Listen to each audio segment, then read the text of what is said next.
Hi, my name's Jody Asbell-Clarke. I'm the professor for Astronomy 1010, and welcome to the class. Um, I want to let you know a few things by video, and then you'll be off into Blackboard and the online site, and we won't communicate that much. I probably won't meet you face to face, but I give my email address on the front page, jody_asbell-clarke at turk.edu. That's the email that I check more than daily. And I will get back to you as soon as possible if you email me there. I'll also be checking the online courses site a bit and quite a bit, and I'll be reading all your discussions, which I'll talk about later. But if you need to get in touch with me very quickly, please use my external email, which is on the front page of the course site. The course consists of about 7 sessions. Well, 7 sessions. The session 1 and session 7 are each a week long and are not graded, but are meant to give you an introductory and a way to close the class. Sessions 2 through 6 are each 2 weeks long, except one of them has the break, and so it's 3 weeks to adjust for the break. But each one has 2 weeks long, and in general, they have a set of discussions that you'll do online. This is a big part of the class where most people say they do the most learning, and you're getting articles online that are current about the research that's going on in astrobiology, and using that as a big part of the learning for the class. You also have readings in the textbook. People often ask me, do I really need to buy the textbook? Well, I know, all I can say is it's the best source of the information for this class, and you're responsible for the information for this class. So I have no way to enforce mandatory reading, and I don't have any way, or nor would I, run around and see whether you bought the textbook. But if you want to get the most out of this class, and if you want to ensure that you have the material at hand that is required, I know the textbook will do that. If you can do that in other ways, that's fine with me, but you're responsible for getting that information. So this course is about life in the universe and how we search for life in the universe. We look at other planets in our solar system, moons in our solar system, and we're starting to look at solar systems outside our solar systems and the planets that orbit other stars outside our solar system. So you're going to be looking at the arguments that scientists make about whether or not they think life exists in these other places, and the evidence that they're collecting and using to make those arguments.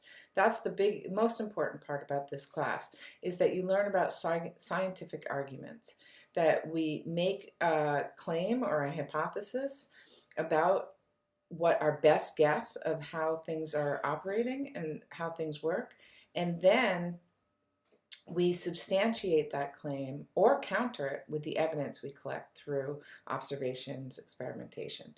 So as you go through this class, you should be thinking, what is the argument that scientists are making, and how can I further my argument about whether or not I think life exists elsewhere in the universe? So you're going to get a chance to learn all about that over the next 13 weeks. But I do have to talk to you about plagiarism, unfortunately, because almost every semester, 1 or 2 people try to push the boundaries of what it means to take a course. And I have created a number of checks within this course, and somewhat unfortunately designed this course around a way so that I can ensure people who want to learn are learning, I hope, and people who want to cheat get caught. So all that to say, follow the exact guidelines of the assignments. Sometimes I tell you what headers to use. Do not stray from these formats. Within that format, you can express your opinions, hopefully create lots of valid, good, evidence-based scientific arguments, but you have to follow the format of the assignment so that I know it was this year's assignment that was turned in. If you turn in an assignment that is of a previous year's format, or is cut and paste significantly from another person's assignment, or repeated, it mirrors another person's assignment of this year or previous years, or is significantly cut and paste from websites, you will get a note from me, depending on the extent of, if it's somebody else's assignment or it fits last year's assignment format, you will get a 0 in disciplinary action.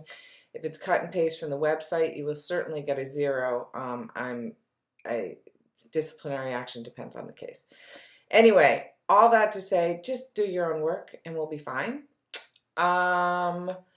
And lastly, I just, the other reason why I set up the course this way, it uses all current resources. I've given you a set of URLs to start with that have really solid articles. You may stray from that in your conversations. Your initial article should be from one of these vetted sources. After that, you can bring in other resources. You should bring other resources, and for your term paper as well.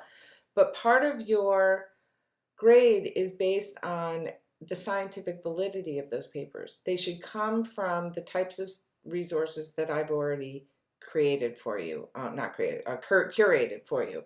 NASA sites, university sites, people doing research in this field. Do not be citing Fox News or religious blogs or personal UFO sites, or those are not the kinds of resources that we're using for this class. If you want to bring something in as humor and you're obviously saying this is counter to what we're talking about, I'm not going to get upset about that. But it went for the kinds of posts and citations that count for credit, they need to be scientifically valid. I'm not asking for journal articles. This isn't like a graduate course where I'm expecting you to unpack the scientific literature. In fact, stray away from that unless you can unpack it and digest it well enough to explain to your classmates. But I do want you reading the types of literature the types of resources that NASA puts out or news stations put out about scientific discovery. So anyway, I hope that is clear. It's explained more in the documents that I give you to read in session 1. If you have any questions, again, email me at my turk.edu address, which is given on the front page. And I'll be seeing you online. Have fun.